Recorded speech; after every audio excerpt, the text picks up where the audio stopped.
نبی کریم صلی اللہ علیہ وآلہ وسلم نے ارشاد فرمایا، ایک زوجہ جو اپنے شوہر کو ایک گلاس پانی پینے کے لیے دیتی ہے، وہ 1 سال کی ایسی عبادت کا ثواب حاصل کرتی ہے جیسے ہر رات عبادت میں گزری ہو اور ہر دن روزوں میں گزارے ہوں۔ رسول کریم صلی اللہ علیہ وآلہ وسلم نے فرمایا، جو عورت اپنے شوہر سے بد زبانی اور اونچی آواز سے پیش آئے تو روز قیامت اسے زبان کے ساتھ لٹکایا جائے گا اور اس کی دونوں ہتھیلیوں میں آگ کی میخیں گاڑی جائیں گی۔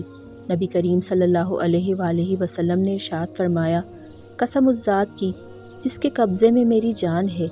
عورت اپنے ذمے اپنے اللہ کا حق اس وقت تک ادا نہیں کر سکتی جب تک کہ وہ اپنے شوہر کا حق ادا نہ کرے۔ نبی کریم صلی اللہ علیہ وآلہ وسلم نے فرمایا، اے عورتوں، تم اپنے گھروں میں بیٹھی رہو اور گزشتہ زمانہ جاہلیت کی طرح بناؤ سگھار دکھاتی نہ پھرو۔